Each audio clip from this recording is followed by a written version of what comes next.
This is Teresa Moulton with the Change Management Review, and I'd like to welcome you to How to Overcome Cultural Antibodies That Reject Anything New.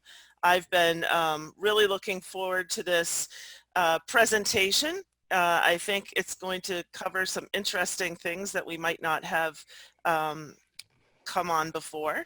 And let's see. We have Dana Houston Jackson of 1898 and Company presenting for us, and I'd like to tell you just a little bit about her. Dana is an accomplished certified people change manager and a project management professional in 1898 and Co., which is part of the Burns and McDonnell organization.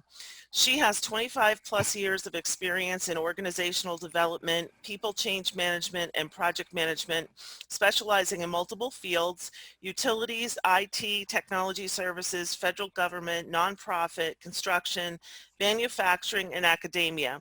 She is a strong communicator, natural orchestrator, and incurable positive and relentlessly inquisitive person. And I will double for the last part, because I actually met Dana while taking another conference, and we kept going to the same conference for like 3 years, and she kept being the person in the room that I listened to, and I said, you know what, she would be great for a webinar.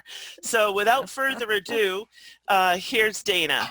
Well, thank you, Teresa. I appreciate that great opening and introduction. And Teresa, that's so funny that you say that, because you're the one reason I would go to those conferences as well, right? And your presentations, I learned so much from them. For the sake of bandwidth issues, I wanted to be on camera so you can see me. I'm a real live person, and now I'm going to stop the video to make sure that we don't run into bandwidth issues. I've been having a few of those difficulties here in the last 24 hours. So I'm going to just stop the video. Here I am. All right, we're going to continue on. And well, Teresa told me that you folks would like to hear some tips and tricks and bumps and bruises and even some scar tissue stories on how to implement change in a change-resistant culture, or just with culture in mind. So in line with our current operating world, our webinar theme today is how to overcome cultural antibodies that reject anything new. And I'm going to spend the first 35 to 40 minutes going through this content and telling you some stories to answer questions that I've already received and jog any more thoughts that you have. You can chime in anytime, but I may be addressing your question on the next slide. So just hang in there with me through this first part, which is really packed and goes pretty quickly. Then I'm going to ask you a question or two and throughout it. So feel free to just chime in, come off mic, or in the chat box anytime. Teresa will be monitoring the chat box for us.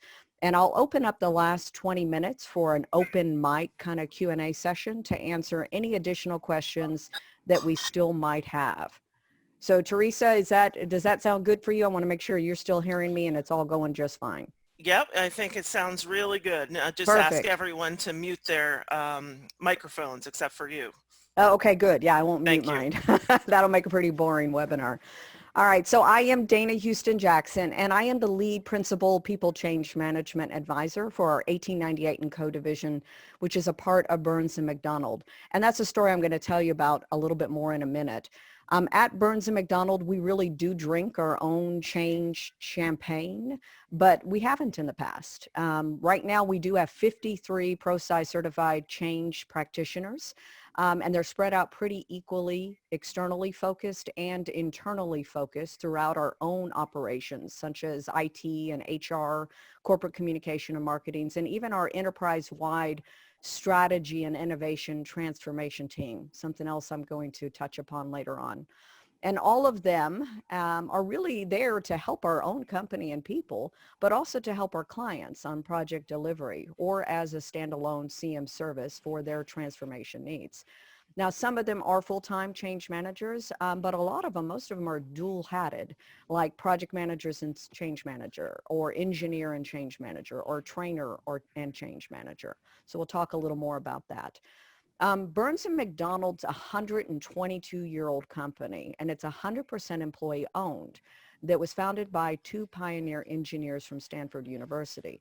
And it was started as mainly an engineering, architecture, and construction company, and just kept adding services and people and divisions to fit with whatever the client needs are. And it was those gap fill services as business and markets change that drove us to whom we are today. But 122 years is a long time, and it's not always to change. It's not always easy to change when roots reach that deep. So creating that 100% employee owner situation helped tremendously. And one of those divisions that was created about 15 years ago and was recently rebranded to 1898 and Co. to really pay homage to Burns and McDonnell's founding year, which is 1898. The need for this division was really clear. Our clients were struggling with the speed and the amount of change with technology, within utilities, with cybersecurity, and with just management strategy on how to help their companies transition from how they're doing business now to how they want to be doing business. So 1898 and Co. was launched in October 2019. And with it, the gathering of very smart minds and experience to kind of help ourselves and then help our clients arrive to this newly defined future state. Industries that Burns and McDonnell serves are all undergoing major changes. And then looking at some of your guys' profiles before I started here, a lot of you are in these industries. So I'm sure all of you are going through massive changes today, not just these industries. But the more apt and savvier our people are with changing, then the easier it is for us and the client to implement technical, digital, organizational, or big transformational changes. So the industries that we are currently supporting are energy, generation and renewables, water, transportation, oil and gas, chemical, facilities, T&D, that's transmission and distribution, federal and data centers and cybersecurity, aviation, plus manufacturing and automation. There's a lot of lessons we've learned working in those industries, and I've pulled from that history to help us with this presentation. So let's get into the meat of changing when culture rejects change, or for those that want to learn how to change in a change culture. And to really understand how to change culture, we have to understand how it's built in the first place. I mean, what are the components, the pieces, the players? And one set of influential change leaders for this presentation is consultant Dan Cohen and Harvard professor and writer John Kotter. And if you've been in the change management world, you've certainly been exposed to Kotter in many ways. He's famous for his 8 steps, starting with a favorite of increasing urgency for the change. Really good advice, especially when it takes what it takes to make cultural shifts. So in one of his recent books, The Heart of Change, they make it clear that after 7 years of study and 200 organizations, change initiatives often fail because leaders rely too exclusively on data and analytics to get buy-in from their teams, instead of creatively showing or doing something that appeals to their emotions and inspires them to spring into action. So he makes the very valid point that motivation is not a thinking word, it's a feelings word. So to motivate anyone, we have to appeal to feelings and emotions. And those have been taboo words in business, but are very valid words in the world of change management and leadership. So we've all experienced this concept these past few months. I mean, our thin society social veneer barely covers those parts of society in most need of change. And change leaders make change stick by nurturing a new culture. So let me repeat that. Change leaders, and I want you to think about those people and who those people are in your organization or team right now. Change leaders make change stick by nurturing a new culture. And that's an important differentiation. They don't change existing culture per se. That culture, for the good or bad, exists for a reason. They nurture a new culture into being that eventually replaces existing culture at various speeds and in various pieces. So let's start by defining what we mean by new culture. New culture technically is defined as a group of norms of behavior and shared values that are consistently developed through successful action over a sufficient period of time. And I want to make sure you heard that last piece. Consistently successful action over a sufficient period of time. So that would mean doing activities like appropriate promotions of folks demonstrating the behaviors you want to see, or skillful new employee orientation, or events that engage the emotions for motivation to change. All of those can make big differences when nurturing a new culture. And the fact is, a great deal of our work can be blown away by the winds of tradition in a remarkably short period of time when these nurturing new culture tactics like promotion and new employee orientation aren't thought of or taken. So I asked you to think about who the change leaders were in your organization, and I sincerely hope that you added yourself into that category, because the fact is every single person can participate and lead change, including setting new culture, if even for in their own sphere of influence. So let's start with how values are actually created in an organization. And I'm defining values here as standards of behavior, judgments about what is important. So if you think about this, I think you can agree with the idea that the early values of a company's culture exert influence over its future values. This is why every single organization and team has a different culture. They've had different people with different values over time. So it's possible to think of organization culture as an organism that protects itself from external forces, just like individuals do with vested interest. Organizational culture determines what types of people are hired by an organization and what types of people are left out. And once new employees are hired, well, then the company assimilates the new employees and teaches them the way things are done in that organization. And these processes have been called attraction, selection, attrition, and onboarding processes. And they can work for you or against you. So see, these are some of the very first process targets to tackle when shifting to a new culture. But let me explain a little bit more. Culture can rapidly or slowly change. I mean, our meetings now look like the image on the right, and our conferences or training is what we're doing right now. And that wasn't the norm 5 months ago. It happened very quickly. The good news is there are distinct signs of your company's culture or group's culture, and those are shown here on the slide. If you know the parts of something's makeup, well, then it's easier to target your change.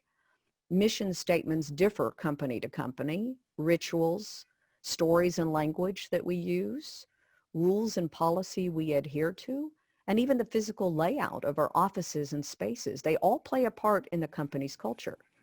So separating culture into categories can help us focus our efforts to understand why the culture exists and thus how to focus change tactics and change projects that can then generate the new culture you want. Now notice that all of these pieces of culture are something that can be influenced. So it's not some nebulous generality, which means you can change a company's or a team's or a group's or a family's culture. For example, let's take physical layout. A company's building or layout of employees' offices and other workspaces really communicate important messages about a company's culture. I mean, when I worked at Nike a few years back and visitors walked onto the Nike campus in Beaverton, Oregon, they would witness firsthand some of the distinguishing characteristics of Nike's culture. I mean, the campus is set on 74 acres and it has an artificial lake and walking trails, soccer fields, and a cutting-edge fitness centers. And the campus itself functions as a symbol of Nike's values, and which are like energy, physical fitness, an emphasis on quality, and a real competitive orientation. But in addition, Nike only allows those wearing Nike shoes and apparel into their fitness centers. I had to buy a pair of Nike shoes my first day as I only own the other brands. So this sends a strong signal that loyalty is expected. The company's devotion to athletes and their winning spirits, they're all over the campus buildings. I mean, the names of the buildings are named after famous athletes. And the photos of athletes are hanging on all the walls and there's statues just dotting the campus. Dana, Yeah. we have a question about what about organizations who are moving to complete remote workers? Yeah, that's a great question. And this, it still applies. There's a few examples I've given here now for virtual and going remote. It's still a shift. It's a shift in layout, but it's a matter of how do we interact through unclogged channels now? How do we communicate and what are we asking? I know at Burns and McDonnell, there was exact policies on even how to help set up our offices in our homes to ensure ergonomics was in place. They were offering equipment for us. There's different rules as to scheduling and virtual meetings that had to come out. So that was all part and parcel to it. So that, yeah, we'll talk about that, a couple more examples as I go. Okay. I want to talk about rituals for a second though, but I'd like you guys to go ahead and type into chat box some of the ones that you might have right now. Rituals refer to repetitive activities within an organization that have symbolic meaning. Like for us, it was monthly birthdays or food Fridays or happy hours or employees of the month. But usually rituals have their roots in a history of a company's culture, right? They create this camaraderie and a sense of belonging among employees. And they also serve to teach employees corporate values and create identification within the organization. So at Burns and McDonnell, for example, we have an annual chili cook-off that celebrates when we bought the bank loan and went 100% employee owned in the 80s. But another example was my grandmother used to sell Mary Kay. And at that cosmetics firm, Mary Kay Inc., the employees attended ceremonies, recognizing their top salespersons with an award of a new car, traditionally a pink Cadillac. And these ceremonies were conducted in large auditoriums where participants wear elaborate evening gowns and sing company songs that create that emotional excitement. So during this ritual, as an example, this Mary Kay ritual, the employees would feel that connection to the company's culture and its values, which is why they exist. And for Mary Kay, those were things like self-determinism, willpower, enthusiasm. Each group has their own values. So Teresa, what sort of answers do you see there in the chat box for some ritual examples? So we've got, hang on, all employee in-person meetings, company camping retreats. I like that one. Yeah. A samosa-thon. Everyone in the organization joins in a shared samosa lunch for charity. Nice.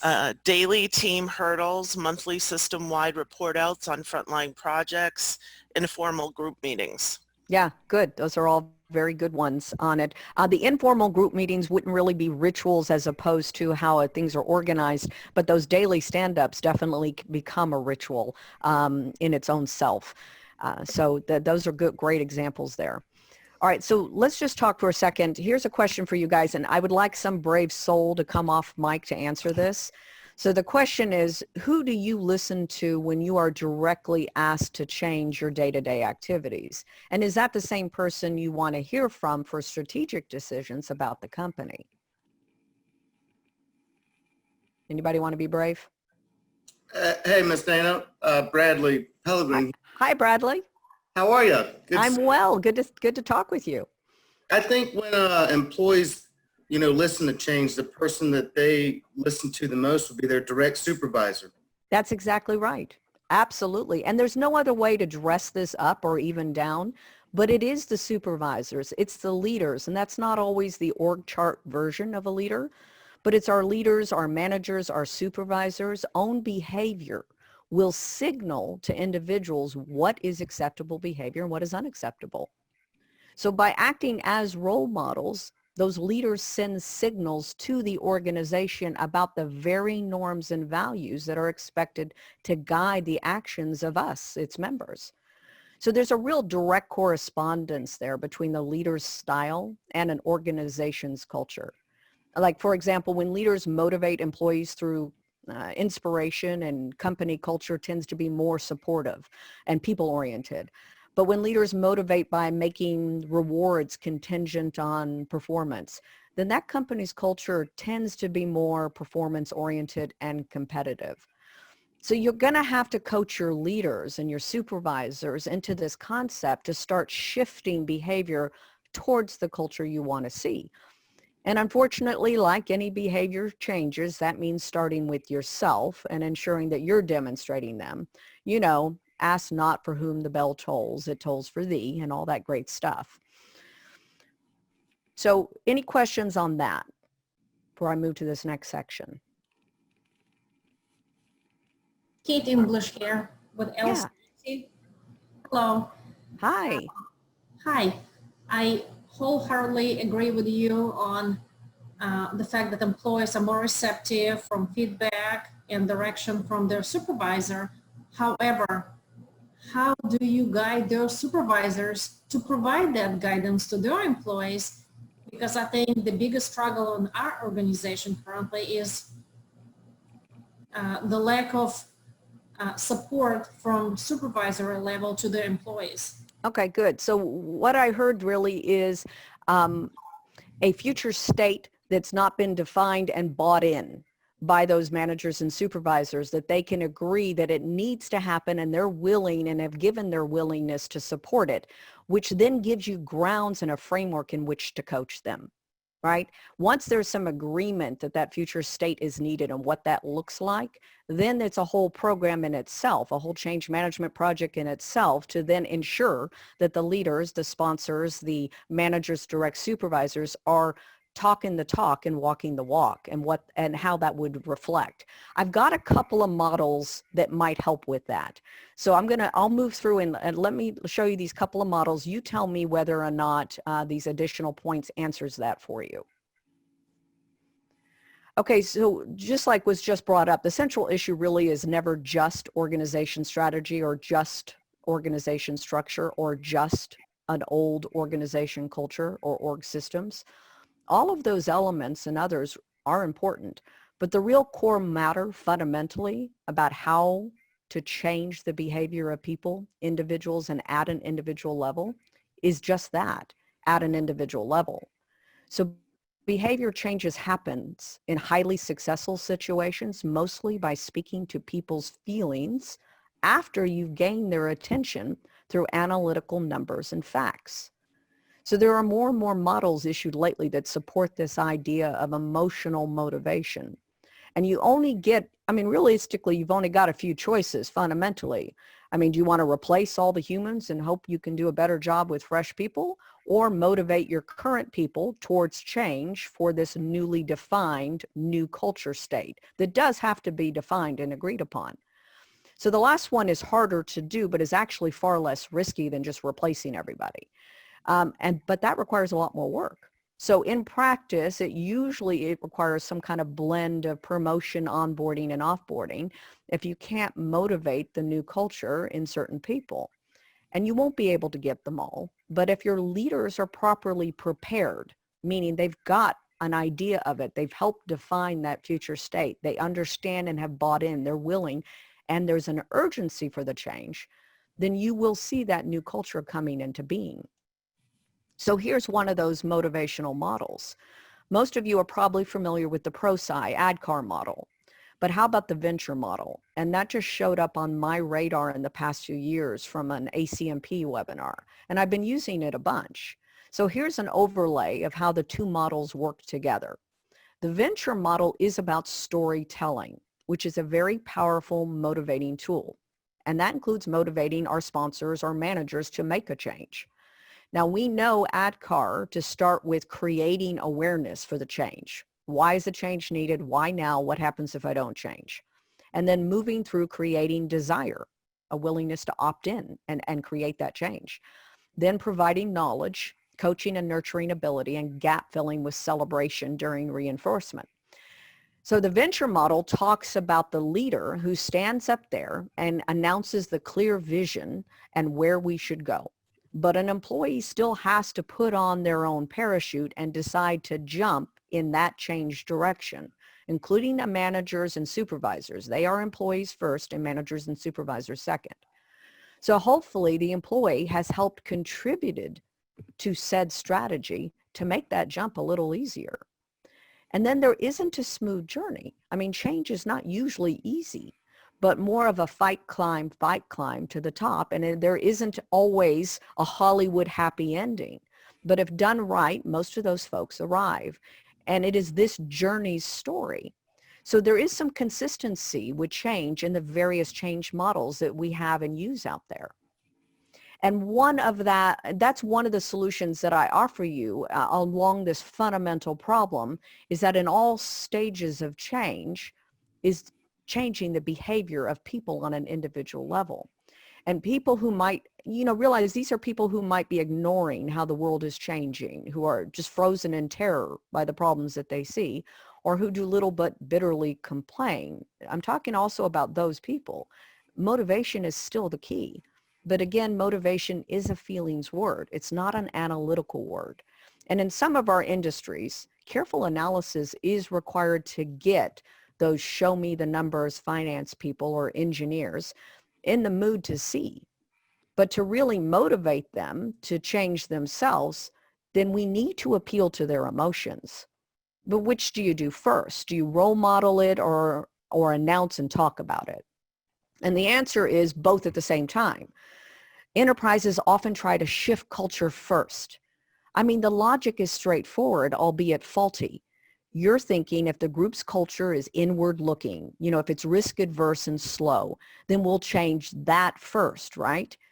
Well, because then nearly any of your new visions that you want to have implemented can be implemented more easily. And that sounds really reasonable, but it doesn't work that way. A culture truly changes only when a new way of operating has been shown to succeed over some minimum period of time, on a large scale or on a small scale. Trying to shift the norms and values before you've created the new operating way does not work. The vision can talk of a new culture, right? You can create new behaviors that reflect a desired culture, but those new behaviors will not become norms, meaning they will not take hold until the very end of the process.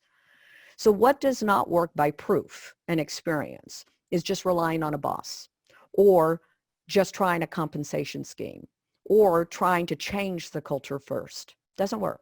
What does work is, first of all, you got to have a good plan. Don't stop until the change has roots once you start. Giving up because it's too noisy and hard is a sure way to make the entire endeavor take much longer, as now you've built up bad emotions towards past change failures. So use promotion and images to place people who demonstrate the new culture in influential and visible positions. Also, what works is telling vivid stories over and over about the new organization, what it does and why it succeeds. But make 100% sure that you have this continuity of behavior and the results that help a new culture grow over time.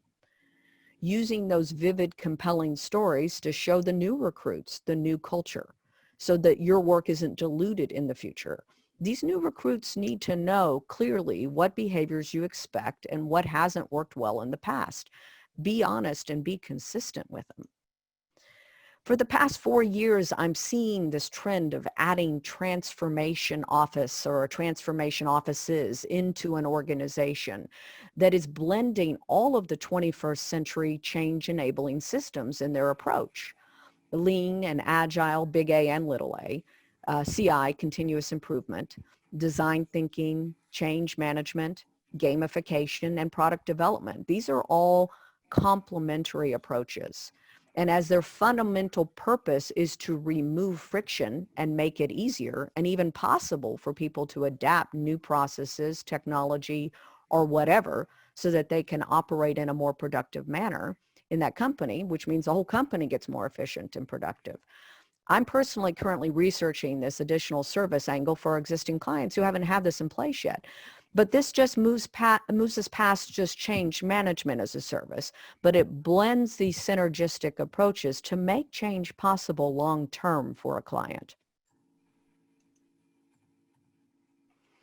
Let's talk about 3 more solutions, and then we'll open the floor for questions. Another solution offered earlier for new culture is promotion. By putting into positions of power people who have absorbed a new culture, then you're creating an increasingly solid and stable foundation. I mean, as long as they're not disliked, then any new boss who fits the new norms can help your new culture building. We had to make this shift from one division when an entire generation of folks were retiring within a 5-year period. So we brought in folks that had this new values and kind of this willingness to make change that we were looking for. and also with the skill sets, right, to start working under those that were retiring. We really wanted to retain the knowledge, but not retain the bad habits. So we made it clear in onboarding of the new folks. And you have to overhaul your promotion and your onboarding processes as part of the new culture building. I mean, you're seeing this on many levels in our society right now. A couple more solutions for you. One solution is starting, and this starts with a key must. Communication of vision and strategies really has to be heartfelt messages sent through many, and I'm going to say a key word here, many unclogged channels. And unclogged can be very hard nowadays. The number of channels that we have to reach minds has been reduced down right now during COVID. But unclogged is still necessary, even if that means more time with the virtual one-on-ones. Repetition of messaging is key, but instead of the 5 to 7 times in 5 to 7 different ways, like most of us are familiar with, the very latest studies this year have said 11 to 17 times people must hear messages in different ways before they find the message solid and true, as they're being hit by so much incoming traffic and conflicting messages through these limited channels. So this is starting a distrust of messaging that you have to find your way around. I mean, I'm sure you're personally feeling this. I myself had to go on a media cleanse for a few weeks just to keep my head unclogged enough to allow my own thoughts to form. One solution is video messages from trusted and known people. Those help. I mean, if you think about this, how much data can you get after reading text for 1 minute compared to watching 1 minute of video? Videos play better to our brains, which are hardwired from thousands of years of evolution to absorb deeply what we see in particular, but also what we hear and touch. And our eyes pull in gobs of info every second. So visual info does not get dumped into some of the front of the brain processor. It goes quickly deeper. I mean, who knew TikTok videos would be so popular over the first few months of quarantine? How many were made and watched versus how many blogs and articles or posts were created and read? A few months ago, there were over 800 million active TikTok users worldwide, and the users spend on average 52 minutes a day on the app. I mean, I wish I could get my teenage son to engage with this textbook for that long. I've got a couple more solutions, yeah, but let's hear. So we've got a couple questions on what is the research data to support your statement that change culture comes last. Someone wants to study up on the topic. Good, I'll get that posted. And then the other one is source for the latest research on the 11 to 17 times for communication. Yeah, absolutely. Well, first of all, to answer the very first question on the change culture comes last, just go back. Also, you can go to that Cotter book that I showed the image of. That's also a whole section in that Cotter book, and they demonstrate the research and some of the exploration that went through that. So that's an immediate resource for you. The 17 times came out from a McKinsey article that I recently read. I will get that posted as a follow-up for anybody who wants to see the slides and also kind of get that material. I'll get that article posted for you. Great. Okay, let's go to the next one here. Here's another solution for new culture building, and that's to encourage focus. Cut down on the amount of change that we can control. If we can identify and recognize and agree on what people can stop doing, then we wouldn't feel so overwhelmed. I mean, we are teleconferencing, and that does cut out travel. But another way to focus is we no longer need to attend meetings that our presence is really not essential. There's plenty of times that I've heard the agenda, and then I've asked somebody if they really needed me and then just dropped out of the call so I could focus. I don't need to sit in 8 to 10 hours a day on Teams meetings, and nor should you. But me role modeling the bad behavior of acting dispersed or keeping overwhelming hours or trying to be everywhere at all times does not result in any positive change for me or for them. So you do have to walk the talk yourself. You can also kill pet projects that add little to the change effort that you're trying to make and yet suck up a bunch of time and money. In fact, right now, the fact is, you know, people aren't machines. they really do need more than just maintenance, right? They have to be rejuvenated from sleep and relaxation and fun off the job. So recommending companies go through their projects and their change portfolio right now and review what can come off or be postponed or just timed differently, that's a very valid step in the aftermath of COVID-19.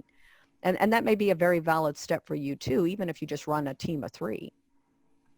So a last one here, and I know you've heard this before, but there are many who are of the philosophy or just simply lack change resources to do a full campaign, right?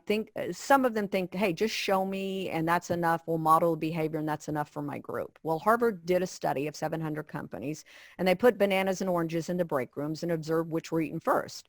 And the bananas always were. And you ask why, and if you think about it for a minute, you'll probably get the answer. It's because they're easier. They're even as easy as 20 seconds less effort. And humans naturally lean their behavior that direction of least effort. So the idea and observation that should be around for almost 200 years, and it is something to hold on to, right? When you're planning, especially with groups that cringe at the word change because of all that they've been to. Here's some more examples on that as to how we could apply it. The banana principle really boils down to friction. And in this example, I'm defining friction as the force that slows things down. And if we apply that to how employees operate, then we can ask what positive actions are being stopped by small obstacles creating friction. Like too many clicks to get to something. Or what bad habits are easy to continue because not enough friction. Like my desk next to the kitchen, right? Or how might we introduce friction so that detrimental behaviors are harder to start? Like putting 10% of our savings into a place that takes at least a week to get out. Or how might we reduce friction so that those positive actions feel more like a glide than this uphill trek? Well, Amazon shopping is a great example. So if you want to facilitate team collaboration, well, friction may be preventing it. Things like closed doors or distance between teammates. So instead having open spaces that don't have to be booked and that takes time, or rolling chairs in the conference room, or easy to access technology, right? All of those reduce friction. If you want people to talk more, well, once we get back into the office and we're through this COVID-19, well, you could seat them closer when they're back in the office. You could also have plenty of open collaboration spaces or even that virtual daily stand-up, even if you haven't done them before, but a virtual daily stand-up with videos on, with an agenda. That means each person has to contribute to the conversation. You want people to do more brainstorming. Well, in olden days, we could put Post-its and markers in all the rooms or in the breakout sessions in our Zooms for these all-day workshops. If you want to encourage recycling, put larger recycling bids in place and decrease the size of the trash cans. That in itself adjusts friction. Another example given is, let's say there's a hard to spot new employee, or you're hiring people and bringing them on right now during COVID-19 where you're not in the office, so you can't just hang a balloon over their desk, right? Well, there's virtual. One thing we implemented was virtual coffee hour between the vets and the newbies. So to discourage certain behaviors, you've got to introduce more friction, right? To discourage multitasking and phone use during training, in the article, one group placed a basket of fidget toys from spinners to slinkies. Well, we did that too. That worked great. So now people with toys, they have these toys with their hands instead of checking their phones, especially with the IT groups. Or you saw me earlier on the video, right, with a very big, large headset on. Well, the use of headsets to prevent constant interruptions and where earbuds, right, they're not going to work. They're too small. Usually your hair even covers them. But large red headsets or even just large headsets like I'm wearing, my family knows and they've been trained. If I'm on the headset, don't interrupt me, despite the fact I'm sitting in a common space right now. So my absolute favorite, though, was 2 underpasses in London. They installed pink lights to discourage that teen loitering. And why those pink lights? Well, they make teen acne stand out more. So brilliant. No more teens loitering under their underpasses. So the real simplicity in the banana principle lies with its silence and not its words. So here's the lastly, and this is a sobering one, right? The sobering fact is we won't create these 21st century organizations. if we don't actually do the heavy lifting. Early stages of transforming culture might feel tough to talk and to think about, but eventually we'll have to do the heavy lifting of activities to get that full vision once defined. Now, I tackled this once with task forces on a very specific planning efforts, but there is a story and a solution in Cotter's book that I reference, and I like it better. It's about action labs. And these action labs were cross-company project teams, and they worked full-time for a few months on the problem. They were given this great leeway. I mean, organizational task forces, they often fail because they're put on short leashes, which is what happened to one of my projects when I was first starting out. So these action labs were given great leeway, and they can talk to anyone they want. They can go anywhere they want, and they can operate within very few boundaries. And they became very candid with each other. They were given permission to be very creative and bold. And the Action Lab members were given sufficient time. I mean, typically our task force have to do their usual job and also the work of the task force. So there isn't enough time to make changes. They were given the opportunity to gather broad range of data, and they weren't handed some conservative charter like, you know, you will not stir the pot too much type directions. So when selecting members for these action labs, of course, they had to have the technical knowledge or experience based to work on the problems, but and they had to be willing to challenge the status quo for good. So there's some features there. To ask why, we want them to ask why. We want them to question the rules of instead of just accepting them in stone. And of course, these are some of the harder people to free up. But how bad do your leaders want the change? Remember step 1 in Cotter's 8 steps, increasing urgency for the change. So one of the topics of one action lab in this real life story was on investment planning. They took 8 people that were taken off their jobs and they were put on this full time for 6 weeks. They talked to the CEO and the exec groups and heads of divisions and people all up and down the stakeholder ladder. And one deliverable that the Action Lab did was to make a video that made fun of how people behaved when they were put a budget together. I mean, this was a real lighthearted way to get this kind of serious message across. But the video was a skit, and it had characters that you might recognize, you know, the merchant of fear or the glory hunter, the people protector. And they showed this video to the top 20 execs and the very people being spoofed, right? So you can only imagine their reaction. Everyone's in this room trying to guess who the characters are. But when behavior like this was seen for years to come, they would refer back to this particular personas in the video. Now, of course, this video disappeared not too long after being viewed, but it doesn't mean it wasn't referred back to as it made its impact. So I've given you plenty to talk about and think about, and now I want to go ahead and take your questions and talk through them.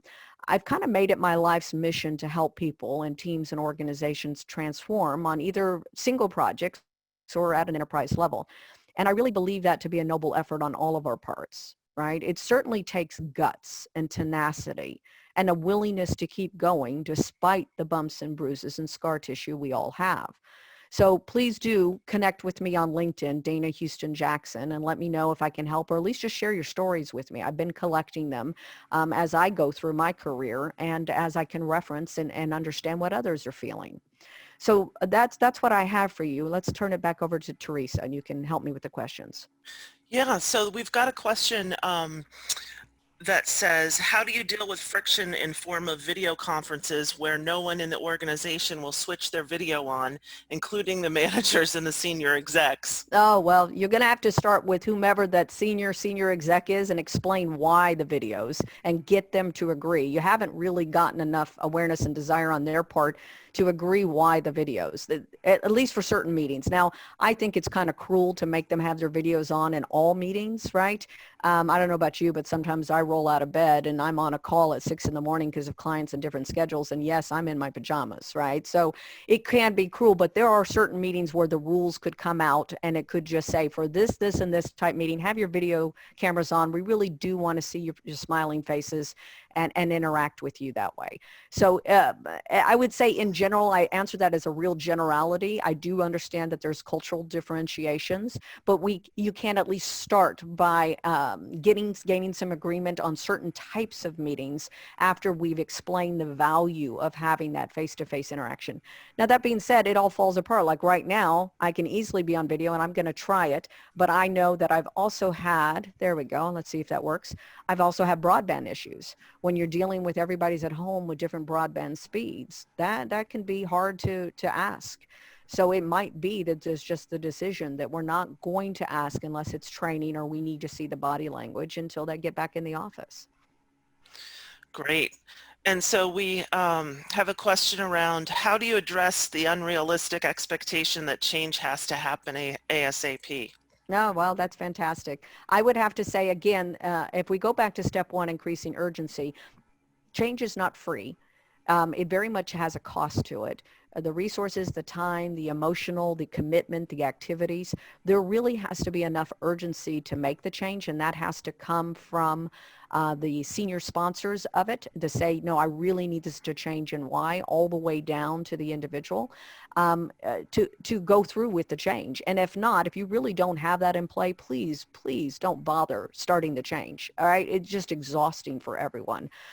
So whatever it's going to take to get that particular level, because again, we just talked about, if we're asking you to change your day-to-day activities, as Bradley pointed out, he wants to hear that from his supervisor. And if we're asking for strategic changes in the organization, we mostly want to hear that from senior leadership. So if this change was on a small day-to-day basis or in a team basis, well, then the supervisor over that is going to have to set that pace and demonstrate that behavior. Unfortunately, like I said, there's no other way to get around it. It's what the leaders say and do on a day-to-day basis that sets the tone as to what's acceptable behavior and not. Great. And we have a question. Can you speak about the storytelling aspect of change? Oh, yeah, absolutely. Well, that venture model here, I'm going to quickly go back to it. I love that venture model. It was very special to me when I ran into that because it basically coalesced some of the concepts and messaging I had been hearing. I think we've been hearing a bunch of it. There it is, that venture model and the ADKAR models. The fact of the matter is it goes to the fundamental, stable, real datum that motivation's a feelings word. It's not an analyticals word. And after Cotter's and Cohen's research on it and the amount of organizations in 7 years, they realized they can't just be analytical. We can't just have all, 8 steps and that's enough to motivate people to change. There has to be feelings and emotions. And executives who just rely on the data are missing the boat. Your current state for a reason. You have vested interest in your current state, your life and how it's set up. You worked very hard to accomplish what you've accomplished and to kind of organize things and function the way you're functioning. Now you're being asked to change that. That's an emotional, that kicks in first, far before just the analytics. Now, granted, get the attention of the numbers people through numbers and the engineers and so forth, but that's not enough to motivate them to personally change. We are going to have to use storytelling. And there's an example, this venture model starts with dreaming, leaping, fighting, climbing, arriving. And there's a whole branch of how to put the stories together. Teresa, you and I have been through conferences where the entire subject of 2 or 3 of the presentations was how do you build the story of change? Right. Very valid first step, and is one of the first things I do, even when we're assessing and coming up with the change strategy, is we're putting together their change story, because that is what sponsors are going to need to also get the buy-in of the managers and those that are under them or above them. Right. So we have another question. What about the interesting contradiction about fast-paced leaders and change who quickly demotivate others? Tell me more about that. Whoever asked that question, give me some more context. That would be Kate. Kate, you got more for me?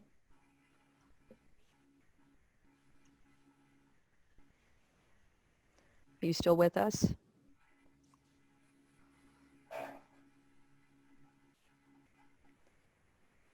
All right, Teresa, why don't you repeat the question? Let me see if I can do the best I can. I don't believe I have enough context to properly answer that, but let me see what I got. She wrote in the box just that the drive to implement change quickly is often counterproductive. So And, the and question, I would go ahead. had to change quickly. We had to change overnight, in fact.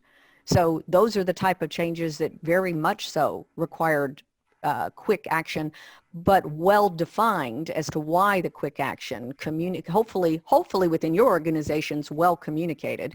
We had an entire task force just on COVID. We had almost daily communications and video links and things coming out to us, and we still have our CEO making weekly announcements, updating us on COVID, on where we stand on the new policies, etc. So hopefully there's enough of that communication so we're motivated to maintain our changes or make further changes as requested. Right. Dana, can you provide a So resource? that Oops. being said,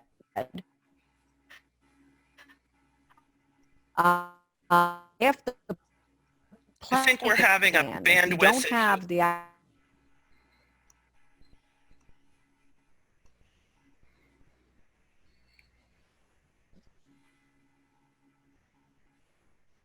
Teresa, can you hear me? I can now. Yep. Okay, good. Yeah, see, that's why I had the video off. All right, that's exactly why sometimes we have to require that. Okay, so if let's say you're running into a group and some of the actual resistance to moving that fast, you have to pull that down to a root cause. They're not resistant for no reason.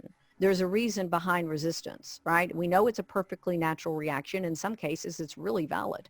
A lot of cases, it's valid. Pull it down to the root cause.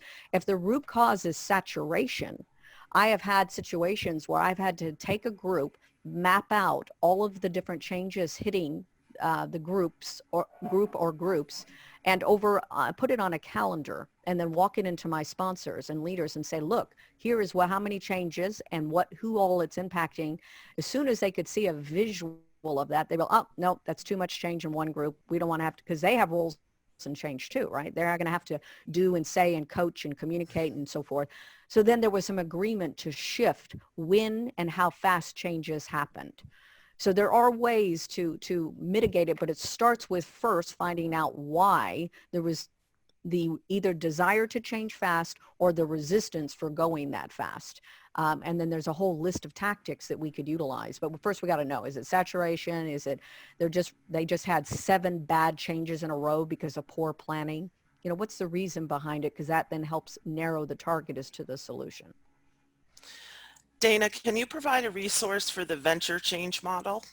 Yeah, you bet. Again, you can Google venture. I don't have the authors on here, and I sure should, because it's a protected one. It was an ACMP webinar where I was exposed to it just in the last 2 years. So I know it's on our ACMP, which is Association of Change Management Professionals. It was 2 ladies that came up with this, and I just thought brilliant.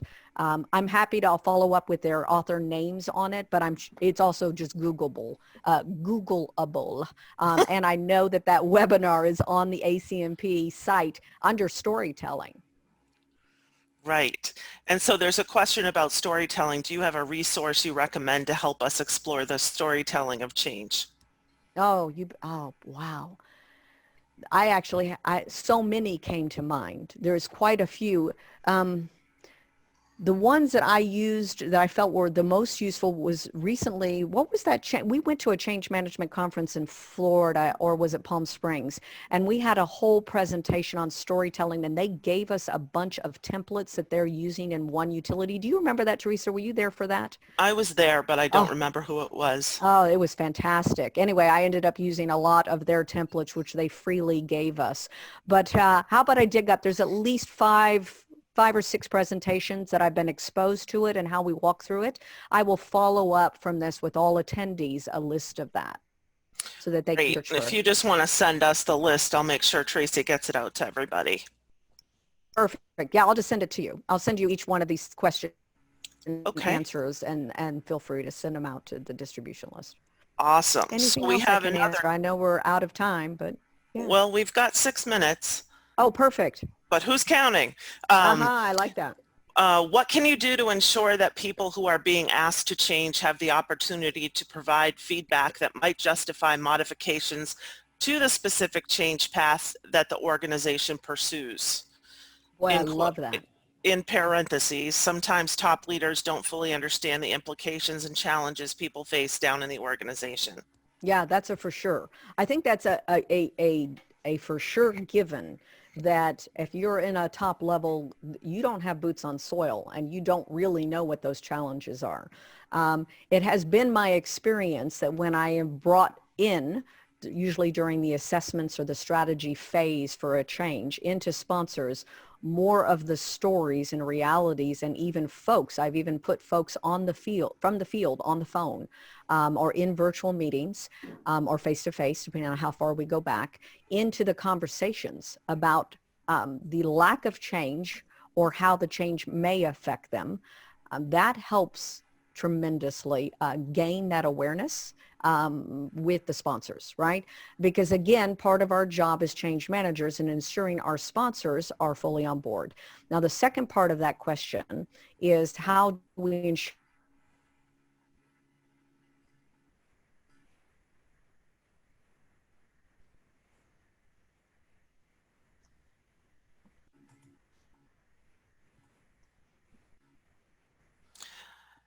I think the audio is gone here on a bandwidth ride. when you have gamification in play, when you're doing and following the lean process and some of the Six Sigma, then you are actually ensuring that the folks that are most affected by this change have a seat in the room and they have input into the change. Very important, as long as it's not some kind of emergency type change where there's no time to bring them on board until after the fact, right, and explain that, then we are dealing with the need of applying some of these other 21st century systems into the adoption and the understanding and definition of the change itself. So yeah, here we go, transformation offices, right? So we have where we're designing the solution, right? The lean, the continuous improvement, all of those systems have pieces that allow and bring forth those that are involved in the change and those that need to help define the change. So, is someone speaking for the webinar or are you just off mute? Okay, so there's a question here, Dana, what are your thoughts around using performance management to reinforce behavior? Oh yeah, performance management, if we look at our wheels of change, it is part of our reinforcement. It's definitely necessary. It is a component, but it's not an end all be all, right? If we just establish carrots or we just establish sticks and not the appropriate blend, then we're going to get additional unintended consequences. And I've seen it go both ways. I have seen the whole tone of a group go to fearful, silos, protect myself because of the amount of sticks that were built into the performance, versus also too many carrots and not enough boundaries. I've also seen it go into this is what's in it for me, so I'm not going to collaborate and bring you along. I'm being rewarded simply for my behavior, not for what I influence and do. Our performance systems have been overhauled in Burns and McDonald, are both annual as well as we now have monthly one-on-ones that are against our targets, and we have our annual reviews that lay out the type of behaviors of our culture. We've got some kind of Max Central, they're called principles on unselfish collaboration and being bold and questions that are actually written into our performance review of what have we done outside of our job roles? How have we helped others move them along with their particular job or role or expansion above and beyond what our normal duties are. So using performance reviews and that whole methodology, very valid. It's just not an end all be all. Folks need to be coached. If you want new behavior in them, then that means the managers are setting up subject matter experts. They're doing coaching on a regular, consistent basis. They are constantly doing a gap fill on where the employee's at versus where the future state requires them to be. And that's not something that can wait from year to year. That's something that has to be done on a regular basis. Great. Well, I think we're out of time here, Dana, but what a wonderful presentation and discussion. Thank you very much for, sharing all your experience with us, and, we hope that we'll have you back again. Thank you, Teresa. Okay, take care, Dana. Take care, everybody. Thank you.